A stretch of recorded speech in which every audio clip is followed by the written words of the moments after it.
মহারাজ, এবার ফসলের অবস্থা কিন্তু খুব ভালো, সকলেই খুব খুশি, খেয়ে পড়ে থাকবে।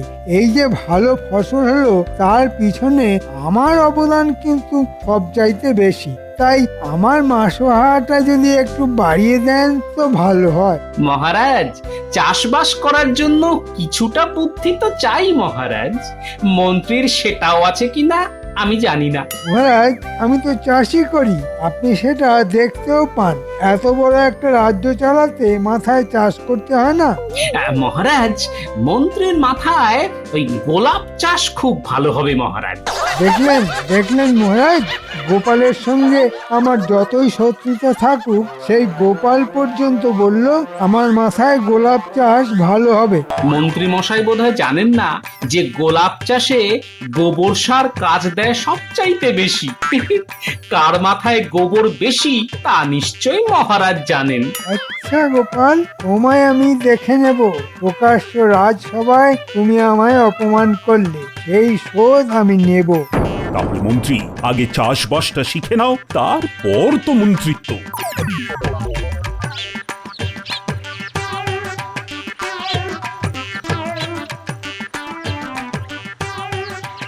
আমার এই সামান্য জমি একটু কলমি শাক চাষ করছি, বেশ ভালো ফলন হয়েছে। এর থেকে খানিকটা গোপাল দাদাকে দিয়ে আসি গিয়ে।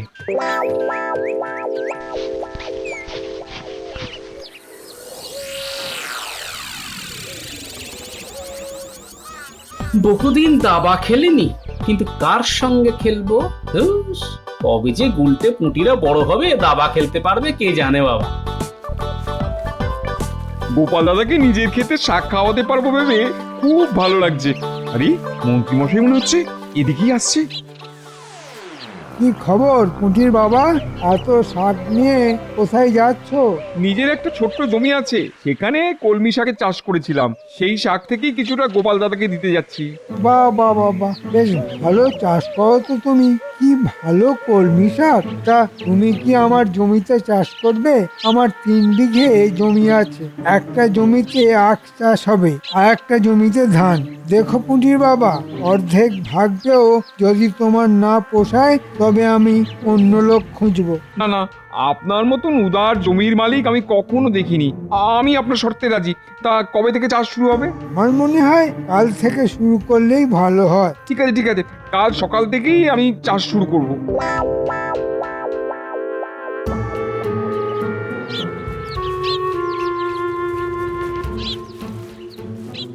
আরে এসো এসো এসো পুটির বাবা, সঙ্গে করে কি এনেছো? আগে আমার এক টুকরো জলা জমি আছে, তুমি তো জানো, সেখানকার কলমি শাক আজ তুলেছি, আর তার থেকে খানিকটা তোমাকে দিয়ে গেলাম গোপাল দাদা। তা বেশ করেছো বেশ করেছো, বেশ জমিয়ে আজ খাবো বুঝলে। তা হবে নাকি এক হাত দাবা? হ্যাঁ হ্যাঁ, হবে হবে, তবে তার আগে একটা কথা বলে নি।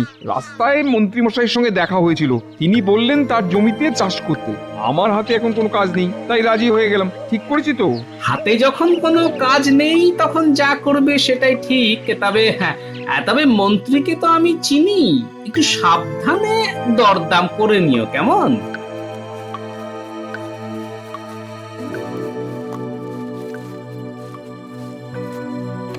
তা হঠাৎ আমার বাড়িতে মন্ত্রীমশাই? বাড়িতে কি কেউ অসুস্থ হয়েছে নাকি? না, ঠিক তা নয়, আমার কিছু হয়নি। আসলে আপনি তো জানেন মহারাজ আমায় চাষবাস করতে বলেছেন, তাই চাষ সম্পর্কে কিছু জানতে আসলাম। আমি চাষের কি জানি? আমি তো মানুষের ওই অসুখ করলে ওষুধ দিতে পারি, তার চাইতে বেশি কিছু তো আমি জানি না। দেখো বৈদ্য, আমার অসুখ করলে যেমন তুমি ওষুধ দাও, তেমনি ফসলকে তাগড়াই বানাতে গেলে কিছু ওষুধ তো লাগবেই, তাই না? আমি তোমার প্রশ্নের মাথা মুন্ডু তো কিছুই বুঝতে পারছি না। তোমার মাথায় কি গোবর আছে? হ্যাঁ, আমার কথা বুঝতেই পারছো না? কার মাথায় গোবর আছে আর কার মাথায় ঘিলু আছে সেটা তো আমরা জানি। সব গোপালের ষড়যন্ত্র, নইলে তুমি আবার আমাকে অপমান করার সাহস দেখাও। বলছি বারবার আমাকে তাগড়াই একটা ওষুধ দেওয়ার জন্য, তা দিচ্ছই না। আর কিছু না হোক আঙুরের রস তো দিতে পারো। এ খাবে তুমি না ফসল? আমি কিন্তু নিজের হাতে দিতে পারবো না, তুমি নিজে খাও বা ছড়াও বা গাছকে খাওয়াও, গোবরের সঙ্গে মিশিয়ে খাও, আমার কিছু বলার নেই। তবে আমি নিজের হাতে দিতে পারবো না। সব গোপালের ষড়যন্ত্র। না না, ষড়যন্ত্র কেন, 32 যন্ত্র। এই আমি ওষুধ নিয়ে গেলাম। যখন এই আগগুলো পালোয়ান হবে, তখন কিন্তু চাইতে শোনা আবার।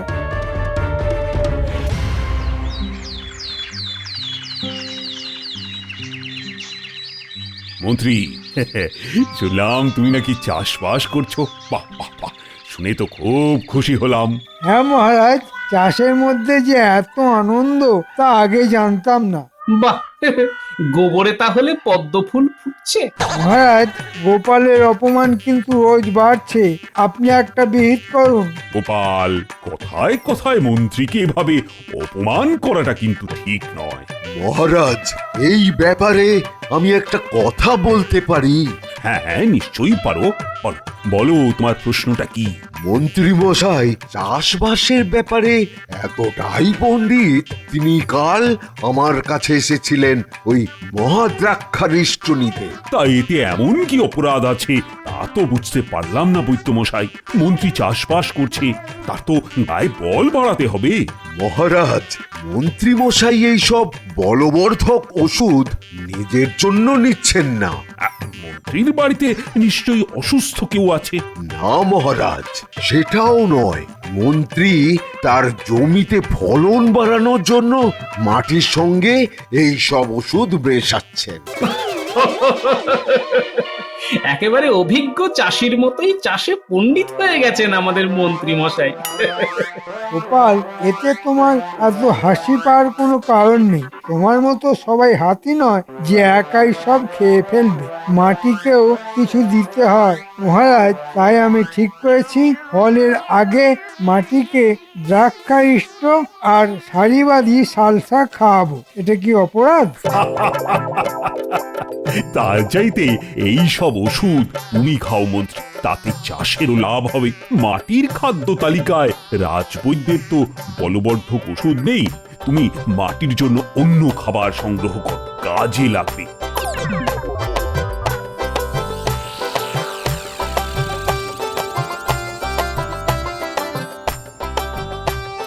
কোন পাল্লায় পড়লাম গোপাল দাদা, আমি তো পাগল হয়ে যাব।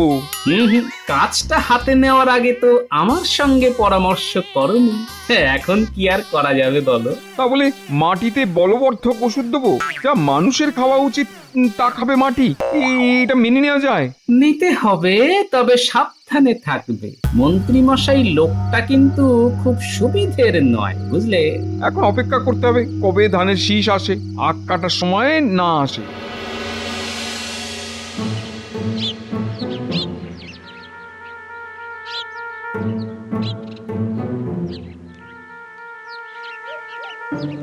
দেখো দেখো, কি তাগড়াই আঁখ, আর ওদিকে ধান ফলেছে। আর তোমাদের গোপাল আমাকে চাষি বলে মানতেই চায় না। তুমি বলো পুঁটির বাবা, কত পরিশ্রম করেছি এই চাষ করার জন্যে, নইলে এই ফলন হতো? না না, তা হতো না। ভাগ্যিস আপনি এই সময়টা ঘুমিয়ে কাটিয়ে দিলেন, নইলে কি যে হতো কে জানে। আপনি মাঝে মধ্যে এখানে না আসলে ফলন আরো ভালো হতো। এবার তো ভাগাভাগিটা সেরে নিতে হবে, তাই না? হ্যাঁ, সেটার খুব দরকার। দেখো, তোমার সঙ্গে আমার যে সম্পর্ক, তাতে আমি খুশি হয়ে তোমাকে আখের ডগার দিকগুলি দিলাম। দেখো আমি কত দয়ালু, ডগার ভাগ তোমাকেই ছেড়ে দিলাম। কেমন, খুশি তো? আগে মন্ত্রীমশাই, আপনি সত্যিই খুব দয়ালু।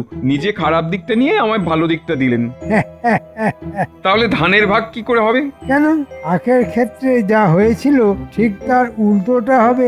আমি নেব ডগার দিক আর তুমি নেবে গোড়ার দিক। কি ভালো হলো না? ঠিকই বলেছেন। আমি কেন সবসময় ডগার দিক নেবো? ধানের ক্ষেত্রে আপনি ডগার দিকটা নিন, তাহলে আমাদের মধ্যে আর কোনো গোল বাঁধবার সম্ভাবনা নেই।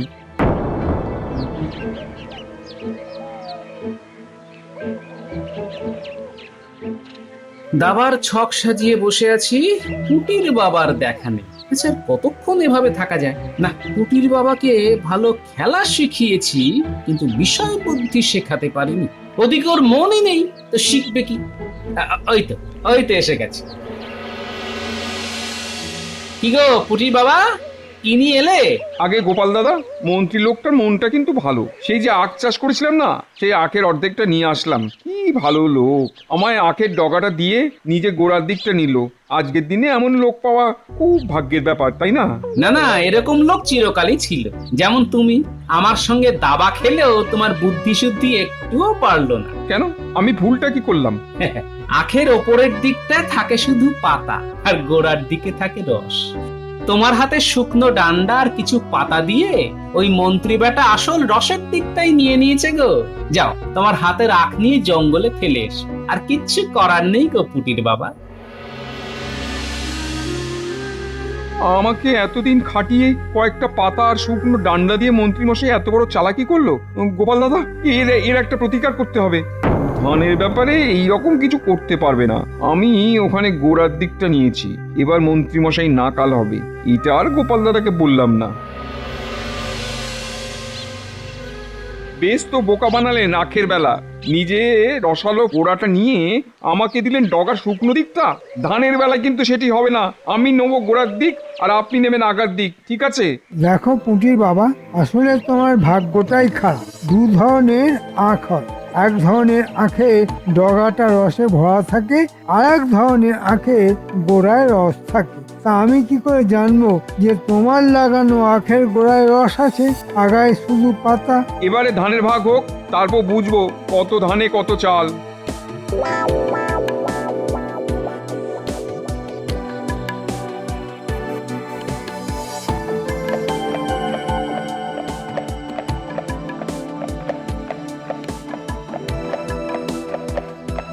আজ পুটির বাবা ধানের ভাগ নিয়ে আসবে, দেখি মন্ত্রী ওকে কতটা ঠকায়। তারপর তো আমি আছি। এমন একটা বুদ্ধি ঠিক বেরিয়ে যাবে যখন মন্ত্রী আর পালিয়ে বাঁচবেন। এই, বলতে না বলতে পুটির বাবা হাজির। তাও পুটির বাবা, ধান ভাগ হলো? আগে মন্ত্রী মশাইকে দিয়েছি মুখের মতন জবাব। একেবারে গোড়ার দিকে ধান সব নিয়ে এসেছি গোপাল দাদা। মন্ত্রী কেঁদে কুল পাবে না। ঠিক যা ভেবেছিলাম তাই হয়েছে। পুটির বাবা, তুমি পেয়েছো খড়ের দিকটা, আর মন্ত্রী পেয়েছে ধানের শীষের দিকটা। যে শীষ থেকে ধান হয়। আর তুমি পেয়েছো সেদিকটা যা গরু ছাড়া আর কেউ খায় না। এইভাবে মন্ত্রী আমাকে ঠকিয়ে দিল। এত দিনের পরিশ্রম আমার জলে গেল। কত কষ্ট করে এই ফসল আমি ফলিয়েছি। জলে কিছুই যায়নি পুটির বাবা, আমার উপর আস্থা রাখো। একদিন না একদিন এমন একটা বুদ্ধি বার করব যে মন্ত্রী একেবারে কেঁদে কুল পাবে না। হ্যাঁ,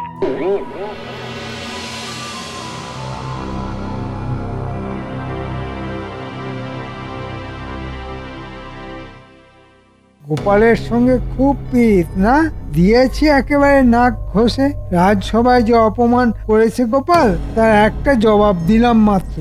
গোপালকে যদি না দিতে পারি, তাই গোপালের প্রাণের সখা পুঁটির বাবার ওপর দিয়েই দিলাম। গোপাল জানুক, দেখি ও কি করে।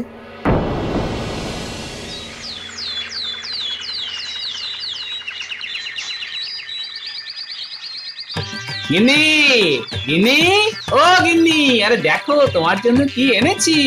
একেবারে গাছ থেকে পাড়া টাটকা কুমড়ো। আজ জমিয়ে কুমড়োর ঘন্ট খাবো। ভালো করে রাঁধো তো। এটা কি কুমড়ো না ঘোড়ার ডিম? একেবারে ডাঁটি দিয়ে পোকা বেরোচ্ছে। তোমার কি চোখ নেই, দেখতে পাও না? কি বলছো গিন্নি? দোকানে যে বললো আজই চাল থেকে পেড়ে এনেছি। হ্যাঁ, কুমড়ো তো চাল থেকে পারবে গো, তাল গাছ থেকে তো নয়। হ্যাঁ গো, কুমড়োটা দেখেও চিনতে পারলে না কার সঙ্গে মিল আছে? কার সঙ্গে গো? ঘোড়ার ডিমের সঙ্গে গো। ঘোড়ার ডিম? কি বললে? ঘোড়ার ডিমের সঙ্গে? আচ্ছা গিন্নি, যা একটা বুদ্ধি দিলে না, এবার আমি দেখে নেব মন্ত্রীকে। ঘোড়ার ডিম দেখাবে নাকি? এই দেখাও, সংসারটা গোল্লায় যাক। ছি ছি ছি গোপাল, আমার মন্ত্রীর এরকম আচরণ আমি আমি কখনোই সহ্য করব না।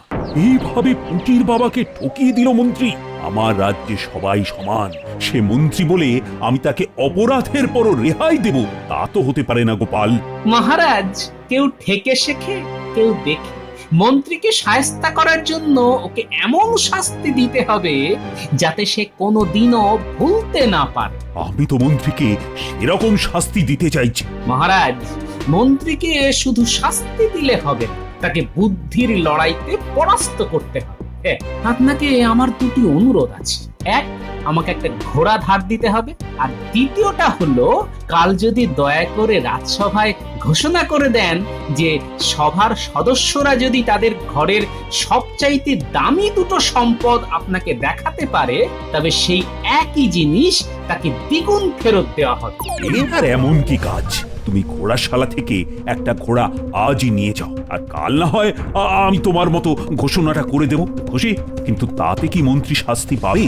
মহারাজ, আপনি আমার উপর আস্থা রাখুন, দেখুন শাস্তি কি করে দেওয়া যায়।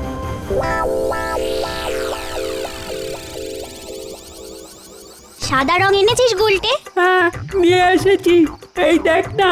দাদু কি বলে গেছে শুনেছিস তো?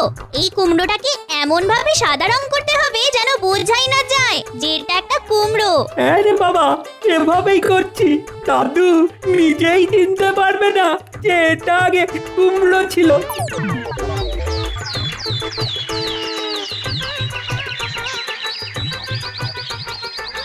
মন্ত্রী মশাই, ও মন্ত্রী মশাই, আরে বাইরে আসুন, দেখুন কেমন ঘোড়াটা কিনলাম। মন্ত্রী মশাই, ঘোড়ায় চড়ে এসেছে? মানে গোপাল ঘোড়া কিনেছে? অবাক কাণ্ড! এত মোহর ও পেলো কোথা থেকে?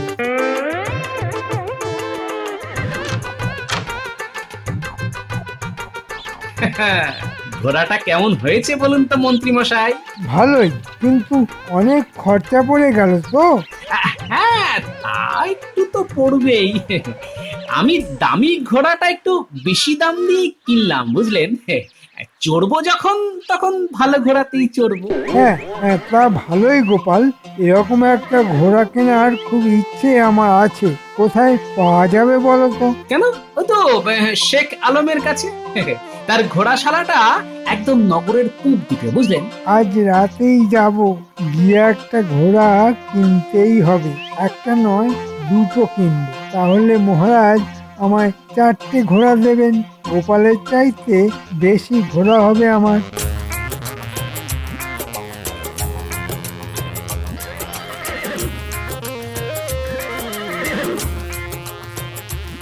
আরে ভাই গোপাল, তুমি আমার দোকানে ঘোড়া কিনবে? ভাই, তোমার ঘোড়াই মহারাজের সবচাইতে পছন্দের। আজ আমার একটা উপকার করতে হবে ভাই। আমাদের মন্ত্রী আজ তোমার কাছে আসবে ঘোড়া কিনতে, কিন্তু মন্ত্রীর তেমন মোহর নেই। মন্ত্রীকে একটু বেকুব বানাও। তুমি লুকিয়ে থাকো। এই আমি দাড়ি আর জোব্বা পরে শেখ আলম হলাম, আর এই কোণে আমি একটা জিনিস রাখলাম। আরে ঠিক আছে ঠিক আছে, তুমি মন্ত্রীর সঙ্গে যত খুশি মজা করো, আমিও দেখে মজা পাবো। এই দেখো আমার ছদ্মবেশ। মন্ত্রী চিনতে পারবে না তো? আরে মন্ত্রী তো কোন ছাড়, তোমার বিবিও তোমাকে চিনতে পারবে না। হ্যাঁ। শেখ আলম, ও শেখ আলম, আছো নাকি? হ্যাঁ, আমি শেখ আলম। কি চাই বলুন? আমি দুটো ঘোড়া কিনবো। ভালো ঘোড়া আছে তো? আমার কাছে যেসব ঘোড়া আছে তার সবকটাই আরবি ঘোড়া, অনেক দাম পড়বে। এই ধরুন, এক একটা ঘোড়া 5,000 সোনার মোহর। এত মোহর তো আমার কাছে নেই। তাহলে একটা কাজ করুন, আমার কাছে একটা ঘোড়ার ডিম আছে, তার ভেতরে আছে দুটো ঘোড়া। আপনি ডিমটা নিয়ে যান, কালকেই ডিম ভেঙে বাচ্চা বের হবে, সস্তায় দিয়ে দেবো, মাত্র 5 মোহর। দাও দাও, এক্ষুনি দাও। এই নিন, যত্ন করে রাখবেন, ভাঙবেন না যেন।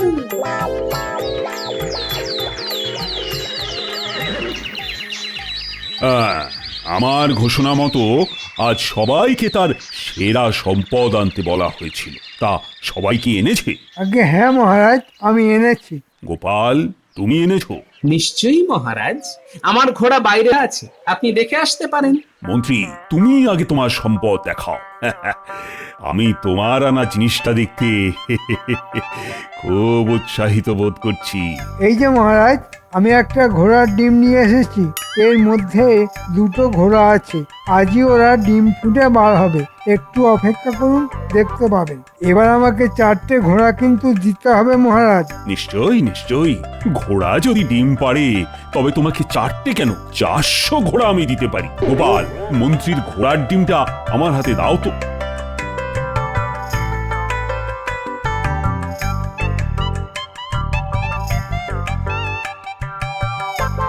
এই নিন মহারাজ,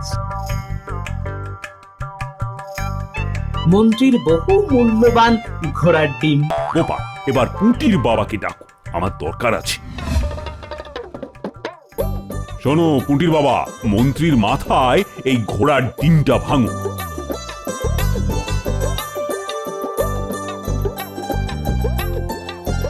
মহারাজ, এই ডিমের মধ্যে দুটো ঘোড়া আছে। তাই? বাহ, তাহলে তোমার মাথায় ঘোড়ার ডিমটা তো আগে ভাঙা হোক, তারপর দেখা যাবে ভেতরে কটা ঘোড়ার বাচ্চা আছে। আখের যদি ডগাতে রস থাকতে পারে, ধানের যদি গোড়ায় চাল থাকতে পারে, তবে তো বলা যায় না ঘোড়া ডিমও পারতে পারে। উঠি বাবা, কি হলো? এক্ষুনি মন্ত্রীর মাথায় ঘোড়ার ডিমটা ভাঙো। এই ভাঙলাম মহারাজ। এদি, আমার মাথায় কি কিলবিল করছে? পোকা? মহারাজ, আমার শরীর পোকায় ভরে গেছে, কিন্তু আমার ঘোড়া দুটো কোথায় গেল? তোমার খেতে আখ চিবোচ্ছে। উটির বাবা, ধানের খেতে মন্ত্রীকে বাইরে নিয়ে গিয়ে খড়গুলো খাওয়াও, আর না খেতে চাইলে আখের ডান্ডা দিয়ে মাথায় বাড়ি মেরে মেরে খাওয়াবে। আর মন্ত্রী, তুমি যেভাবে পুঁটির বাবাকে ঠকিয়েছো তার ক্ষতিপূরণ কিন্তু তোমায় দিতে হবে, যা তোমার মাসোহারা 3 গুণ। মহারাজ, এত মোহর আমি পাবো কোথায়? এখন থেকে 3 মাস তুমি বিনা মোহরে মন্ত্রীগিরি করবে এখানে, আর এটাই তোমার শাস্তি। কুটির বাবা, তুমি মন্ত্রী মশাইকে আদর করে খাওয়াও, যত্নের যেন কোনো ত্রুটি না হয়। মন্ত্রী মশাই নিন, ভালো করে খড় চিবিয়ে খান। আমি বরঞ্চ আপনাকে একটা ছড়া শোনাই। মন্ত্রী মশাই মস্ত পাজির ডিম, লোক ঠকালেই খেতে হবে যমজ ঘোড়ার ডিম।